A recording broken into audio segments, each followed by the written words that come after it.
Partition ಸೂಟ್ಗೆ ಸಂಬಂಧಪಟ್ಟಂತೆ 2005ರ ತಿದ್ದುಪಡಿ ಏನಿದೆ ಅಂದರೆ ಹಿಂದೂ ಸಕ್ಸೆಷನ್ ಆ್ಯಕ್ಟ್ಗೆ ಸಂಬಂಧಪಟ್ಟಂತೆ ತಿದ್ದುಪಡಿಯನ್ನು ಏನು ತರಲಾಗಿತ್ತು, ಈ ಒಂದು ತಿದ್ದುಪಡಿಗೆ ಸಂಬಂಧಪಟ್ಟಂತೆ ಹೆಚ್ಚಿನ ಒಂದು ಗಮನವನ್ನು, ಹಾಗೂ ಇದಕ್ಕೆ ಸಂಬಂಧಪಟ್ಟಂತೆ ಕೆಲವು ಸೈಟೇಷನ್ಸ್ಗಳು, ಸುಪ್ರೀಂ ಕೋರ್ಟ್ನ ಸೈಟೇಷನ್ಸ್ಗಳು ಏನಿದೆ ಇವುಗಳ ಬಗ್ಗೆ ಗಮನವನ್ನು ಇಟ್ಕೊಂಡು ಪಾರ್ಟಿಷನ್ ಸೂಟನ್ನು ಹಾಕಬೇಕಾಗಿರುತ್ತೆ.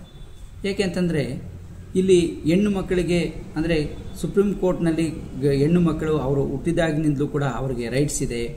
ಹಾಗಾಗಿ 1956ರ ಕಾಯ್ದೆಯ ನಂತರ ಅಷ್ಟೇ ಅಲ್ಲ, 1956ಕ್ಕಿಂತ ಹಿಂದೆ ಹುಟ್ಟಿದ್ರು ಕೂಡ ಅವರಿಗೆ ಬೈ ಬರ್ತ್ನಿಂದಲೇ ಅವರ ರೈಟ್ಸ್ ಇರುತ್ತೆ.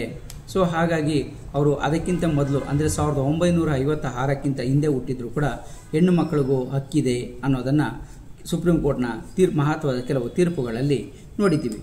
ಆದರೆ ಒಂದು ಕಂಡೀಷನ್ ಆಗಿ ಈ ತಿದ್ದುಪಡಿ ಬಂದ ನಂತರದಲ್ಲಿ ಇದು ಅನ್ವಯ ಆಗಿರೋದ್ರಿಂದ ಗಂಡು ಮಕ್ಕಳಿಗೆ ಈಕ್ವಲ್ ಆಗಿ ಅವ್ರಿಗೂ ರೈಟ್ಸ್ ಇದೆ ಅನ್ನೋದನ್ನು ಇಲ್ಲಿ ಕಾಣ್ತಾ ಇರೋದ್ರಿಂದ ಇದಕ್ಕಿಂತ ಮೊದಲೇ ಘಟಿಸಿರುವಂಥ ಯಾವುದೇ ಒಂದು ಸ್ವತ್ತಿನ ಮಾರಾಟ 2004ನೇ ಇಸ್ವಿಗಿಂತ ಹಿಂದೆ ಮಾರಾಟ ಆಗಿದ್ದರೆ ಅಥವಾ ಪಾರ್ಟಿಷನ್ ಆಗಿದ್ದರೆ ಅದರಲ್ಲಿ ಹಕ್ಕನ್ನು ಕೇಳಲಿಕ್ಕೆ ಬರುತ್ತಾ ಅನ್ನೋದಕ್ಕೆ ಸಂಬಂಧಪಟ್ಟಂತೆ ಹಲವಾರು ಸುಪ್ರೀಂ ಕೋರ್ಟ್ನ ಜಡ್ಜ್ಮೆಂಟ್ಗಳು ಇದೆ. ಅದರಲ್ಲಿ ನಾನು ಕೆಲವು ಪ್ರಮುಖ ಜಡ್ಜ್ಮೆಂಟ್ಗಳನ್ನು ಇಲ್ಲಿ ಕೋಟ್ ಮಾಡ್ತೇನೆ. ಈ ಒಂದು ಜಡ್ಜ್ಮೆಂಟ್ಗಳಲ್ಲಿ ಯಾಕೆ ಇದನ್ನು ಹೇಳಲಾಯಿತು, ಇದರಲ್ಲಿ ಒಂದು ನಿಗದಿತ ದಿನಾಂಕವನ್ನು ಯಾಕೆ ನಮೂದು ಮಾಡಲಾಯಿತು, ಸೊ ಇದಕ್ಕೆ ಕಾರಣ ಏನು? ಸೊ ಪಾರ್ಟಿಷನ್ ಅಂತಂದರೆ ಅದಕ್ಕಿಂತ ಹಿಂದೆ ಮಾರಾಟ ಆಗಿದ್ರೂ ಕೂಡ ಅಥವಾ ವಿಭಾಗ ಮಾಡ್ಕೊಂಡಿದ್ರು ಕೂಡ ಅದು ಯಾವ ರೀತಿಯಲ್ಲಿ ವಿಭಾಗ ಮಾಡ್ಕೊಂಡಿದ್ರೆ ಕೇಳಲಿಕ್ಕಾಗಲ್ಲ, ಅಥವಾ ಮಾರಾಟ ಆಗಲಿ ವಿಭಾಗ ಆಗಲಿ ಅದು ಸರಿಯಾಗಿ ಮಾರಾಟ ಆಗದೇ ಇದ್ದರೆ ಅದರಲ್ಲಿ ರೈಟ್ಸನ್ನು ಕೇಳ್ಬೋದಾ? ಇದಕ್ಕೆ ಸಂಬಂಧಪಟ್ಟಂತೆ ಈ ಒಂದು ವಿಡಿಯೋದಲ್ಲಿ ಸಂಪೂರ್ಣ ಒಂದು ಮಾಹಿತಿಯನ್ನು ನೋಡ್ಬೋದಾಗಿದೆ. ಹಾಗಾಗಿ ಈ ಸಂಪೂರ್ಣ ಮಾಹಿತಿಯನ್ನು ನೀವು ನೋಡೋದಕ್ಕಿಂತ ಮೊದಲು ನೀವಿನ್ನೂ ನಮ್ಮ ಚಾನಲ್ಗೆ ಸಬ್ಸ್ಕ್ರೈಬ್ ಆಗಿಲ್ಲ ಅಂದರೆ ಸಬ್ಸ್ಕ್ರೈಬ್ ಆಗಿ, ಹಾಗೆ ಬೆಲ್ ಬಟನ್ ಪ್ರೆಸ್ ಮಾಡಿ. ಕಾನೂನಿನ ಅರಿವಿನ ಎಲ್ಲ ವಿಡಿಯೋಗಳು ನಿಮಗೆ ಮೊದಲು ತಲುಪುತ್ತೆ.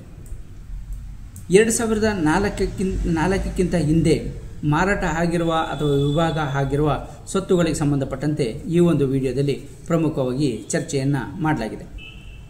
ಸುಪ್ರೀಂ ಕೋರ್ಟ್ನ ಕೆಲವು ತೀರ್ಪುಗಳ ಬಗ್ಗೆ ನಾನು ಈಗಾಗಲೇ ಅಥವಾ ಈ ಹಿಂದೆ ಒಂದು ವಿಡಿಯೋದಲ್ಲಿ ತಿಳಿಸಿರುವಂತೆ ಬೈ ಬರ್ತ್ ಅಂದರೆ 1956ರಲ್ಲಿ ಹಿಂದೂ ಸಕ್ಸೆಷನ್ ಆ್ಯಕ್ಟ್ ಏನು ಬಂತು ಅದ ನಂತರ ಅಷ್ಟೇ ಅಲ್ಲ, ಅದಕ್ಕಿಂತ ಹಿಂದೆ ಹುಟ್ಟಿದ್ರು ಕೂಡ ಗಂಡು ಮಕ್ಕಳಿಗೆ ಈಕ್ವಲ್ ಆಗಿ ಅವ್ರಿಗೂ ಕೂಡ ರೈಟ್ಸ್ ಇರುತ್ತೆ ಅನ್ನೋದನ್ನು ಕೆಲವು ಸುಪ್ರೀಂ ಕೋರ್ಟ್ ಜಡ್ಜ್ಮೆಂಟ್ಗಳಲ್ಲಿ ಈ ಹಿಂದಿನ ಈ ವಿಡಿಯೋದಲ್ಲಿ ನೋಡ್ಬೋದಾಗಿದೆ. ಸೊ ಆ ಥರ ಇದ್ರೂ ಕೂಡ ಈ ತಿದ್ದುಪಡಿ ತರೋದಕ್ಕಿಂತ ಮೊದಲೇ ಅಂದರೆ ಹಿಂದೂ ಸಕ್ಸೆಷನ್ ಆ್ಯಕ್ಟ್ 2005 ಅಂತ ಏನು ಹೇಳ್ತೀವಿ, ಇದನ್ನು ತರೋದಕ್ಕಿಂತ ಮೊದಲು ಅಂದರೆ ಈ ತಿದ್ದುಪಡಿಯನ್ನು ಮಾಡಲಾಯ್ತಲ್ಲ, ಆ ಮಾಡಿದಂಥ ದಿನಾಂಕ 20/12/2004.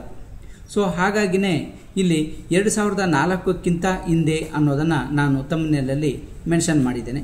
ಹಾಗಾಗಿ 20ಕ್ಕಿಂತ ಹಿಂದೆ ಅಂತಂದರೆ ದಿನಾಂಕ 20 ಡಿಸೆಂಬರ್ 2004ಕ್ಕಿಂತ ಹಿಂದೆ ಅಂತ ಇದರಲ್ಲಿ ಇಟ್ಕೋಬೋದು.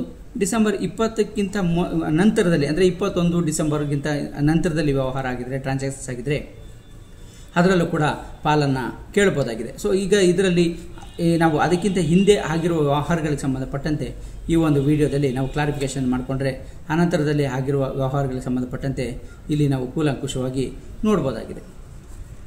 ಸೊ ಈ ಒಂದು ತಿದ್ದುಪಡಿಯ ದಿನಾಂಕ ಏನಿದೆ 20 ಡಿಸೆಂಬರ್ 2004ಕ್ಕಿಂತ ಹಿಂದೆ, ಆ ದಿನಾಂಕಕ್ಕಿಂತ ಹಿಂದೆ ಯಾವುದೇ ಒಂದು ಕಾನೂನುಬದ್ಧ ರೀತಿಯಲ್ಲಿ ವಿಭಾಗ ಮಾಡಿಕೊಂಡಿದ್ರೆ ಅಣ್ಣ ತಮ್ಮಂದಿರು ಅಥವಾ ಅಕ್ಕ ತಂಗಿರಾಗಿರಲಿ ಯಾರೋ ನಡುವೆ ಆಗಿರಲಿ ಒಂದು ಕಾನೂನು ರೀತಿಯಲ್ಲಿ ಕಾನೂನುಬದ್ಧವಾಗಿ ಆ ಒಂದು ತಿದ್ದುಪಡಿಯನ್ನು ಮಾಡ್ಕೊಂಡಿರಬೇಕಾಗತ್ತೆ.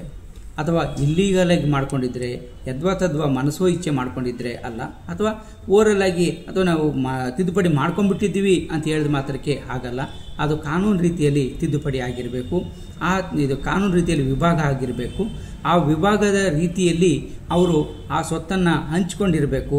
ಆ ಸ್ವತ್ತಿನ ಹಂಚಿಕೊಂಡು ಸ್ವಾಧೀನವನ್ನು ಪಡ್ಕೊಂಡಿರಬೇಕು. ಅದಕ್ಕೆ ಸಂಬಂಧಪಟ್ಟಂತೆ ದಾಖಲೆಗಳಲ್ಲೂ ಕೂಡ ಆ ಹೆಸರುಗಳನ್ನು ನಮೂದು ಮಾಡಿ ಖಾತೆ ಬದಲಾವಣೆಯನ್ನು ಕೂಡ ಮಾಡಿಕೊಂಡು ಕಂದಾಯವನ್ನು ಕೂಡ ಕಟ್ತಾ ಇರಬೇಕಾಗತ್ತೆ. ಕೇವಲ ನಾವು ವಿಭಾಗವನ್ನು ಮಾಡ್ಕೊಂಡ್ಬಿಟ್ಟಿದ್ದೀವಿ ಅಂತ ಹೇಳಿದರೆ ಅದು ಸಾಲೋದಿಲ್ಲ. ಆವಾಗ ವಿಭಾಗ ಮಾಡ್ಕೊಂಡ ರೀತಿ ಆಗೋದಿಲ್ಲ. ಅಥವಾ ವಿಭಾಗ ಮಾಡ್ಕೊಂಡಿದ್ದೀವಿ ಅಂತ ಯಾವುದೋ ಒಂದು ಪತ್ರವನ್ನು ತೋರಿಸಿದರೆ ಅಥವಾ ಓವರಾಲ್ ಆಗಿ ವಿಭಾಗವನ್ನು ಮಾಡ್ಕೊಂಡಿದ್ದೀವಿ, ಪಂಚಾಯಿತಿ ಪಾರುಪರಕ ಮೂಲಕ ಮಾಡ್ಕೊಂಡಿದ್ದೀವಿ ಅಂತ ಹೇಳಿದ ಮಾತ್ರಕ್ಕೆ ಸಾಲಲ್ಲ.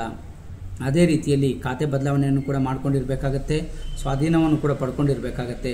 ಅವರ ಹೆಸರಲ್ಲಿ ಆ ಟೈಟ್ಲು ಇರೋದನ್ನು ರುಜುವಾತು ಪಡಿಸ್ಬೇಕಾಗತ್ತೆ. ಆ ರುಜುವಾತು 2004ಕ್ಕಿಂತ ಹಿಂದೆನೇ ಆಗಿದೆ ಅನ್ನೋದನ್ನು ರುಜುವಾತು ಮಾಡಬೇಕಾಗತ್ತೆ. ಸೊ ಇಲ್ಲ ಅಂತಂದರೆ ಇಲ್ಲಿ ಅದನ್ನು ಕೇಳಲಿಕ್ಕೆ ಬರೋದಿಲ್ಲ ಅನ್ನೋದನ್ನು ಇಲ್ಲಿ ಸಂಪೂರ್ಣವಾಗಿ ಗಮನಿಸಬೇಕಾದಂಥ ಅಂಶ ಆಗಿದೆ.